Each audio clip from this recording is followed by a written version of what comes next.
Mary Jane Watson is one of the most recognizable and important characters from the Spider-Man mythos. A character so layered and interesting, who has given to the Spider-Man title some of the best stories the character can say of having. You'd expect such a character to be universally loved and appreciated by everyone, right? Right? For years, Mary Jane Watson has been labeled all kinds of things. A cheater, unloyal, selfish, manipulative, boring.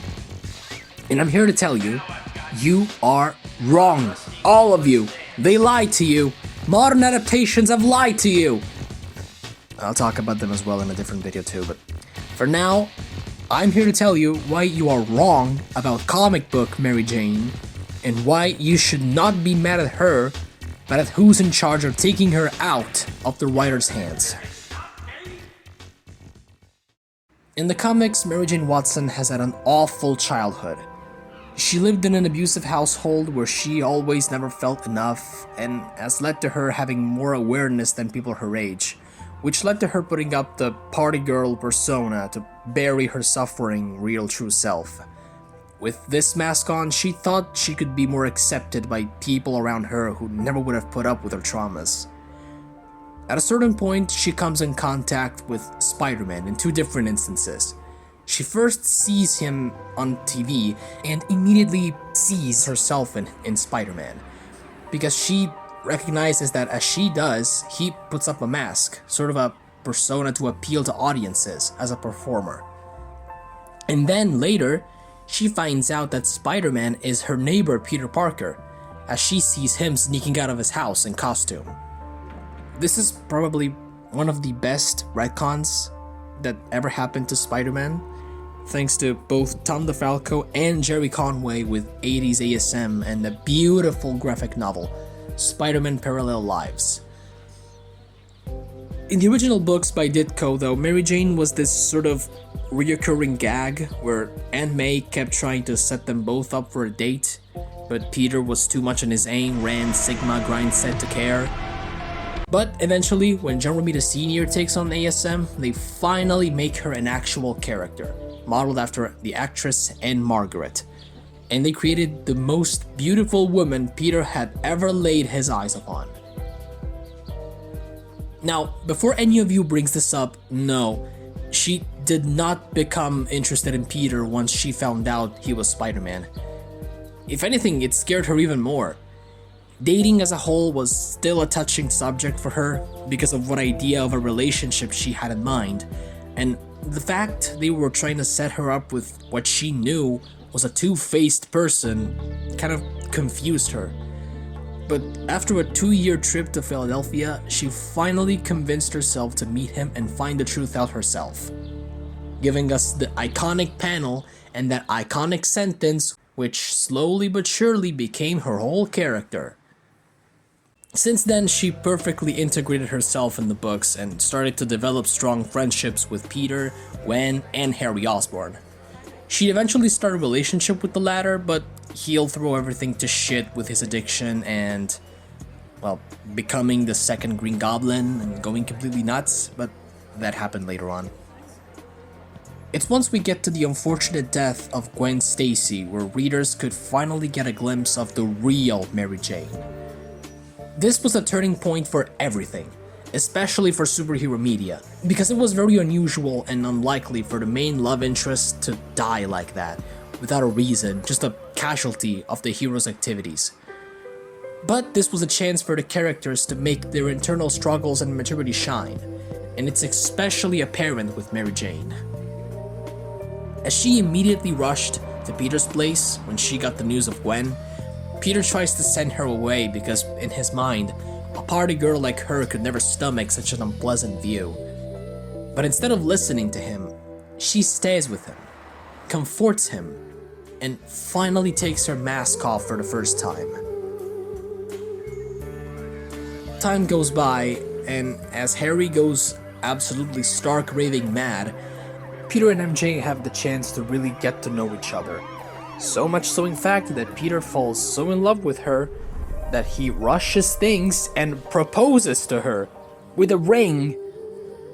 but she refuses. Oh, but don't worry, it's surely not gonna be the last time Peter rushes things and proposes to her.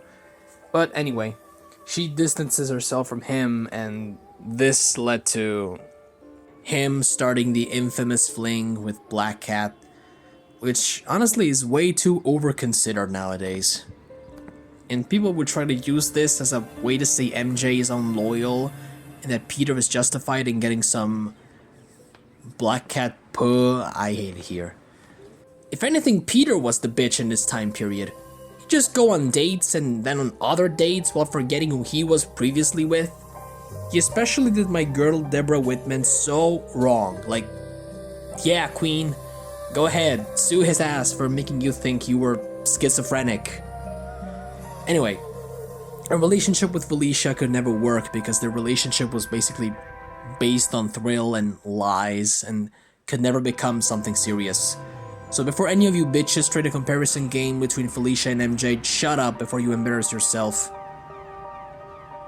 In David Michelini's run, Peter proposes again, but this time, after a little doubt, Mary Jane decides to fight her own traumas regarding commitment and marriage her childhood has cost her and actually says yes.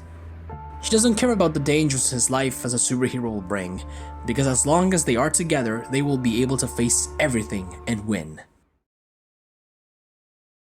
And then this Russian fucker decides to intentionally forget to take his normal pills. Kraven goes on a rampage to finally accomplish his most ambitious goal. Quote-unquote kills Peter and buries him for 2 weeks, replacing him as Spider-Man. Mary Jane finds herself for 2 weeks without her husband. All her fears are starting to resurface as she tries to keep herself together, and then she sees Spider-Man fighting bad guys, and she immediately sees through Kraven's disguise. In the meantime, Peter is fighting against his own desire to give up and just let himself die in that coffin, but the love for his wife gives him the strength to break free and come back to her. And honestly, as this chapter ends, this whole Kraven's Last Hunt thing ends, one of the best Spider-Man stories of all time, read it. MJ goes through so much shit because of Peter. Venom traumatizes her going into their house, pretending to be Peter to scare her. Peter's parents come back for a brief period and then reveal themselves to be androids, which sends Peter into a downward spiral of suppressing his trauma and distancing himself from her. The Clone Saga destroys everything their lives stood on since then, and Peter goes so far as to unintentionally hit her and immediately regretting it. And then, after they settle in Portland and everything is going seemingly fine, the baby they were waiting for dies because MJ has a miscarriage. Then it turns out to be Norman Osborn's plan, but I don't want to talk about that. So much has happened, and understandably she feels the need to distance herself a little bit as a way to re-establish her priorities and getting back on track. Honestly, just an excuse for editorial to keep them separated, but kind of makes sense in context. And this leads into J.M. Straczynski's run, where he slowly builds up their reunion to make it as satisfying as it was. These two are the perfect couple. They're perfect for each other, and Straczynski pours his soul into their dialogue and the stories to make sure we as an audience understand or get reminded of why that is. Well, until he was forced to write one more day and undo everything. You know the drill from here on. As you've seen, so far we can describe MJ as a very strong, independent woman who was actually also the one to ensure bread on the table because her modeling career was more successful than Peter working at a fucking print newspaper. So, there was also this commentary on how for once the woman was the financially successful one, sort of like Leonard and Penny from The Big Bang Theory. A woman who went through hell and back ever since she was a kid, but who eventually found her identity by the side of the man who she loves more than her own life, until fate acted against them and forcefully drew them apart. Now, I'm not gonna deny that I liked some portions of Brand New Day, but the price paid to get Peter back in a status quo more similar to the one in the 70s was not really worth it. From here on, MJ was either a joke or a moral compass who occasionally gave her best friend some words of advice when he really needed it, which was honestly pretty nice, except for the joke part. And also the fact that she would occasionally say she loves him, but he would either not hear her or not mind because fuck you, I guess. I guess it was either this or nothing at all. Later events slowly but surely gradually destroyed her both as a character and also her reputation from now on. She briefly gets back together with Peter, but it was actually Otto Octavius, which was frankly disgusting and counts as sexual assault. I'm not even joking. He did it twice! You guys know being with someone and also getting close to doing it without them knowing who you actually are is SA, right? It doesn't matter, I guess, because after being treated as an object, Otto rejects her anyway. Which is also a little OOC for him to treat someone like that. Yeah. Then she became Tony Stark's assistant. And then Spencer came along and brought them back together, but rarely did something interesting with her. You know, in the 2000s, where in other books, Mary Jane would just be referred to as the hot wife, with some exceptions? Well, in Spencer's run, she's just there to remind you they're together and just... yeah. Nothing much. Then it all goes to shit from here. She gets stuck for 4 years with this bitch over here, who in the meantime also explains to not be this villainous dude we all thought he was, but just a victim of his father's mistakes. And while everything was specifically placed to try to make you like Paul, on a meta way, maybe all this makes sense. I've been talking about Wells' run with fellow reader Laura, aka Longarms Perk on Twitter, giving them a follow, and they brought up an interesting way of viewing the entirety of Wells' run. As a book, Wells' run is all about trying to move on in a certain way. Like, yes, it's all going to shit, but it doesn't make sense to dwell on what was or what could have been, and just try to move on with what you have. And this is also reflected in Mary Jane starting a relationship, if we could call it that, with someone else. Also, brief tangent of Black Cat, but she's also been butchered to shit ever since the marriage was broken. From a regression of her character with becoming Peter's friend with benefits, to a kingpin of crime, to Nick Spencer finally rebuilding their friendship, which is where they shine the most at if you ask me, as platonic friends, to again being his doll to dangle to let people see he still fucks with someone. All this was awful, and I don't even hate Joe Kelly as a writer, or what he's writing on ASM, but he introduced the friends with benefits shit, and you really gotta let Felicia go, man. But back to MJ.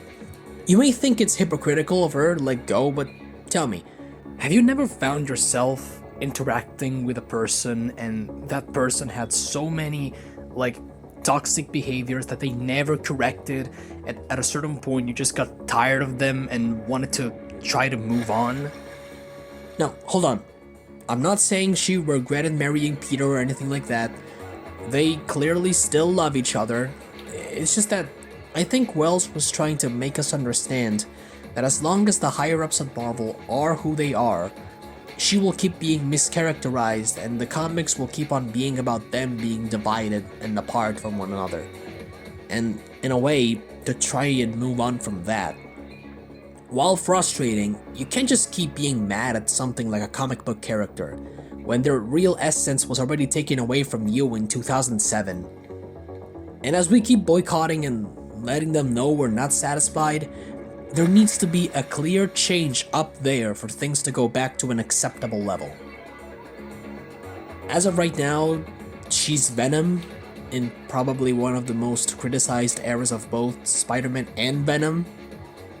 Recently they've been going against her because she went after Eddie for his behavior, comparing it to her own father's. And I honestly don't even really get the hate this scene is receiving. You do know that they have never talked to each other ever again, except for that one time where she reluctantly helped them fight Red Goblin, and that too was very brief. She has not made peace with him. He traumatized her and her husband back in the day.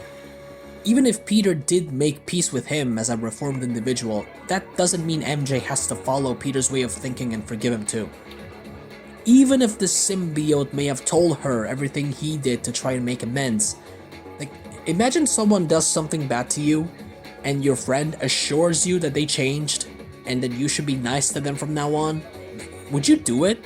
Fuck no, because they still wronged you, and haven't properly apologized to you for what they've done.